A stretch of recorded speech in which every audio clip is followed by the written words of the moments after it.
Contador, si miramos para la República Argentina, vemos trabas, vemos cepo cambiario, vemos indefinición incluso con el tema del dragado.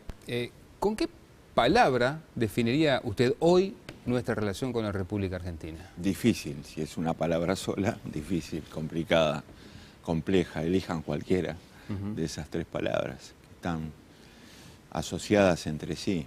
¿Cómo se sale de esa situación difícil? Bueno, yo no conozco otro camino que el de la negociación, el camino de la acción profesional, pues muchas veces creemos que estamos negociando bien, no me refiero a este caso en particular, y no carecemos de la información suficiente, y por eso hablo de profesionalidad, y mucha paciencia, porque hay que encarar una y otra vez situaciones en las que la negociación empieza todos los días, ¿verdad? Ahora, se le reclama ser más duro con Argentina desde la oposición al gobierno. Yo quisiera saber qué es ser más duro.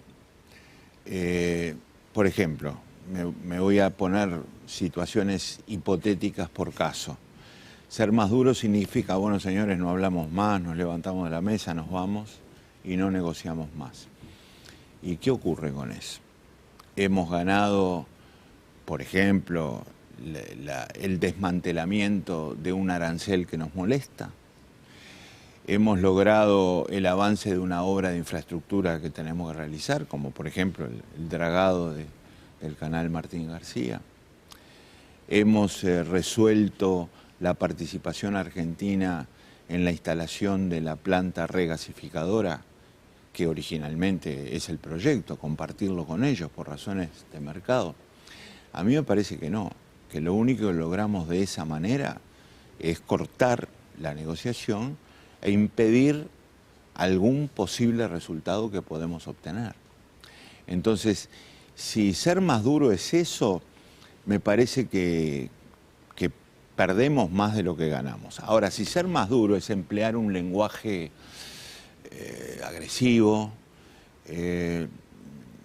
polemizar por la prensa, en esa polémica por la prensa tener juicios negativos sobre el gobierno, la presidenta, quienes participen en la negociación, a mí me parece que llegamos a la misma conclusión, o incluso a represalias, probablemente, de parte de la Argentina. Entonces, no logro entender cómo se practica una actitud más dura. A mí me parece que la actitud más valiente es la de seguir buscando el resultado que al país le conviene. Y buscarlo con esas tres condiciones que yo mencionaba antes: negociación, profesionalidad y paciencia. Contador, cuando arrancó el 2012, el presidente Mujica dijo que tenía que ser un año de concreciones. Estamos cerrando prácticamente el 2012. ¿Usted puede decir que efectivamente fue un año de concreciones este? Bueno, yo creo que sí. Pero también creo que nos quedan un conjunto de desafíos y responsabilidades muy importantes. ¿Por ejemplo? Que recién hemos comenzado. Voy a mencionar dos, no porque sean las únicas, sino porque son las que, a mi juicio, lucen como muy importantes. En primer lugar, el capítulo infraestructura. Ese capítulo es un capítulo muy, digamos, importante por su contenido, y tiene 4 ingredientes que son fundamentales. En primer lugar, los transportes. En segundo lugar, las comunicaciones. En tercer lugar, los servicios portuarios.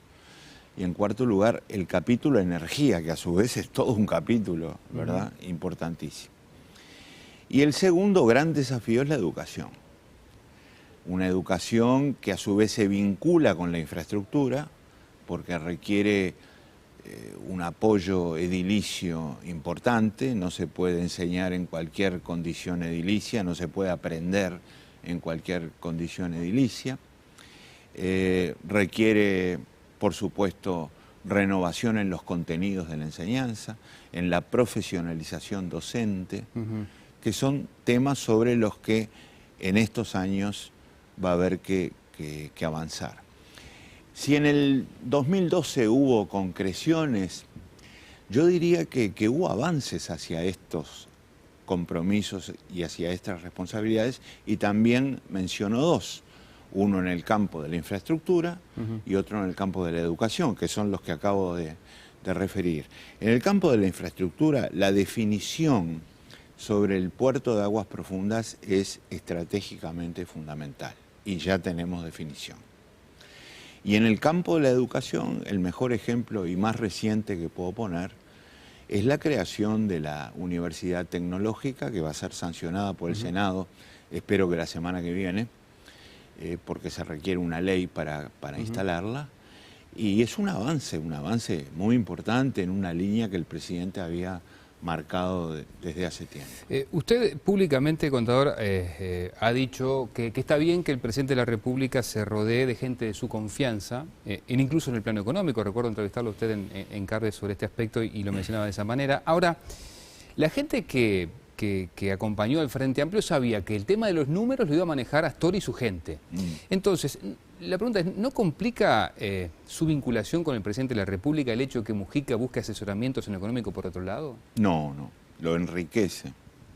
Lo enriquece porque no nos podemos creer los dueños de la verdad, no lo somos.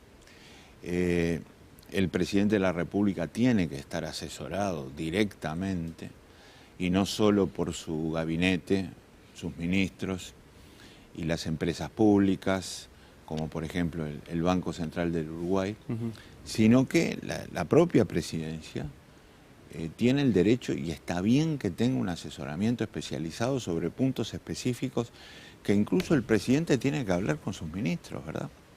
Cuando el presidente se reúne con el ministro de Economía, pongamos por caso, ya que estamos hablando de este tema, a discutir una medida, está muy bien que el presidente se presente a esa discusión con una preparación previa que la hace con gente de su confianza. Está perfecto, absolutamente. Es más, yo creo que, como dije antes, la discusión mejora desde ese punto de vista, porque el presidente incluso le puede exhibir a su ministro de Economía argumentos que probablemente no hayan sido tomados en cuenta. Entonces, el gobierno el país tiene un equipo económico, está encabezado por el Ministerio de Economía y Finanzas, como debe ser, y tiene un presidente que a su vez se asesora con la Oficina de Planeamiento y Presupuesto, que es asesora del presidente, y con, digamos, especialistas que el presidente convoca para hacer trabajos específicos. Déjenme poner un ejemplo importante. El presidente convocó a un economista que también participó directamente con nosotros, tanto en el periodo pasado como durante este periodo, en las tareas del equipo económico, que es Pedro Bonomo, para participar en dos tareas fundamentales. Una es el puerto de aguas profundas. El economista Bonomo integró el equipo especializado que ha culminado ahora con esta propuesta. Y otro anuncio estratégico para el país, que es la minería de gran porte, que va a cambiar la matriz productiva del Uruguay. El Uruguay, si todo sigue caminando bien, no solo va a ser un país que puede catalogarse de país minero, sino que la minería va a pasar a ser el principal producto de la estructura productiva del país y de la exportación del país. Y allí estuvo trabajando, por suerte en este caso, junto a todos los partidos políticos, el economista Bonomo. Entonces, son tareas de mucha especificidad, de mucha especialidad, en las que el presidente convoca a especialistas de su confianza para hacer el trabajo. Está perfecto, porque eso debe ser así. Ahora, contador, que usted no haga público eventualmente alguna diferencia de enfoque que por ahí tiene con el presidente de la República, obedece, uno tiende a suponer, a esa lealtad inalterable que usted le prometió a Mujica cuando asumió. ¿Paga la lealtad en el Frente Amplio? Yo creo que sí, y sobre todo en los aspectos fundamentales. Yo con el presidente no tengo ninguna discrepancia fundamental, ninguna, lo digo con toda sinceridad. ¿Por qué lo digo con tanto énfasis? Bueno, porque este periodo de gobierno nos ha permitido atravesar muchas experiencias ya juntos. en las que, por supuesto, sobre aspectos de detalle o de matiz, podemos haber tenido opiniones diferentes y de hecho las tuvimos. Menciono el ejemplo del impuesto, la contribución sobre los inmuebles rurales. Pero esa no es una diferencia relevante en un gobierno, ¿me explico? Es una relevancia absolutamente instrumental la que tiene haber podido tener ese matiz. Entonces, puedo decir con propiedad que yo aquí no estoy ocultando ni subestimando diferencias con el presidente. Es que no las tengo en lo que puede considerarse la línea fundamental del gobierno. No las he tenido, no las tengo. Tenemos una gran sintonía en cuanto a cómo nos posicionamos frente a los grandes temas nacionales. Y diría más todavía, yo creo que la coincidencia va en aumento, no es que vaya sosteniéndose a duras penas. Tomemos ¿Mejor que sintonía que Vázquez? No, con Vázquez también tuve una gran sintonía, no, con los dos. Les iba a decir que tomáramos un ejemplo de las últimas horas. El presidente estuvo en el PIT-CNT hace pocas horas, sí, con un desayuno en el que se explayó durante una hora sobre los temas que importan al país. Bueno, yo tengo una coincidencia total con ese discurso, total, absoluta. Si hubiera podido, lo hubiera dicho en los mismos términos, ¿me explico? Y tomo ese ejemplo porque es muy reciente, porque es un ejemplo que acumula experiencias de gobierno de los últimos tiempos y por eso se puede tomar como evidencia. ¿Cuándo es tiempo de hablar de candidaturas en el Frente Amplio? Porque, la cocción del tema se está procesando, eso lleva un buen tiempo, ¿no? Si por mí fuera, 2014. Esto es, no hablar de temas electorales hasta 2014 creo que es lo mejor. No lo digo por el Frente Amplio, lo digo por todo el país. Porque yo creo que hay partidos, y no voy a individualizar situaciones porque no es mi función hacerlo, hay partidos donde este tema electoral está condicionando claramente su acción política en el país, claramente. Y eso es malo para cualquier partido, para el país, para resolver los temas que tenemos pendientes, porque el tema electoral nubla las mentes e incluso conduce a adoptar posiciones que no son las mejores para el Uruguay.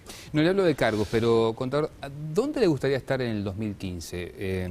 Esto es, metido de lleno otra vez en la actividad política, sea en un puesto, sea, bueno, donde sea, o tomando un descanso de responsabilidad. No, metido de lleno en la actividad política y desde ya, en la medida que esto no tiene tinte electoral alguno, lo puedo señalar. No, metido de lleno en la actividad política. Si Vázquez se presenta, como parece que lo va a hacer, a propósito, ¿son bienvenidas las señales inequívocas que ha dado Vázquez de que va a ser candidato? Sí, por supuesto que sí, ni que hablar, ya lo he dicho. Si Vázquez se presenta y gana, ¿le gustaría volver a ser su ministro de Economía? Bueno, ahí ya nos estamos adelantando. Ahí lo embreto más y lo pongo en un cargo. Estamos ingresando en ese terreno en una reflexión típicamente electoral. Así que prefiero no contestar dónde me gustaría estar, sino que voy a seguir estando, por supuesto, si la vida lo permite, de lleno en la actividad política, como fue la pregunta anterior. ¿Qué siente cuando se lo presenta internacionalmente al presidente Mujica como el presidente más pobre del mundo? Que no es pobre, porque no necesita más de lo que tiene, como él mismo lo ha dicho. Me ha parecido fantástica la respuesta. Ahora, esa imagen del presidente más pobre, créanme, ha recorrido el mundo. A mí me toca afortunadamente de vez en cuando viajar y este comentario está extendido a lo largo y a lo ancho del planeta. Pero me gustaría que también se divulgara el comentario del propio Mujica. Yo no soy pobre. Claro. Y no soy pobre porque tengo lo que necesito. ¿Cuál es el logro que más le enorgullece del gobierno? ¿De este gobierno o del anterior? Bueno, yo creo que lo comparte con el anterior, además, el haber avanzado en la demostración fehaciente de que se puede tener prosperidad y justicia. ¿Y cuál considera ha sido el mayor fracaso de este gobierno? Fracaso yo no creo que haya habido en términos generales de líneas de gobierno ninguno destacable.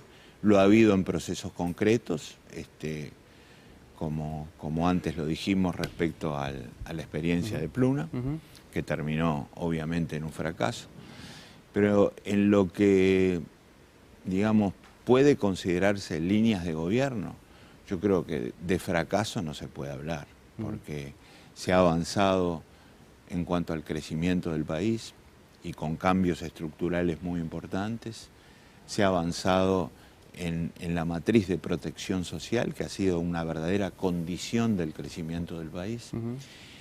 Y ese, repito, además de ser el mayor logro, muestra que el rumbo que tanto el gobierno anterior como el presente han tenido ha sido el correcto, el que nos hemos propuesto programáticamente. ¿Qué es lo que más le dicen frecuentemente en la calle últimamente?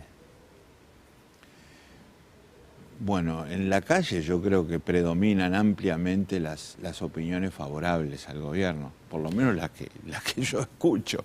No puedo contestar por las que no escucho. Y a mí me parece que eso se refleja en sondeos de opinión que muestran una adhesión importante al Frente Amplio, a pesar de que se discuten muchas veces estos resultados.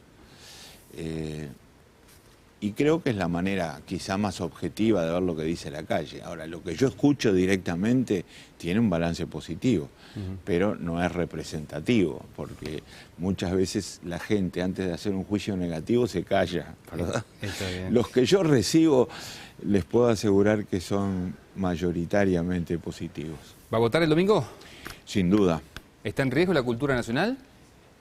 Bueno, vamos a ver si la podemos consolidar, por supuesto, con cualquiera de los dos candidatos, ¿verdad? Ah, ¿no lo tiene definido todavía? No, yo no tengo definido, pero creo que los dos candidatos, las dos listas, comparten la consolidación de la cultura nacional. Contado, gracias por acompañarnos. Con mucho gusto. Amigos, nos reencontramos la próxima semana, con muchísimo gusto, como siempre, aquí en Canal 20, el viernes a las 21:30. Que pasen muy bien, buena semana.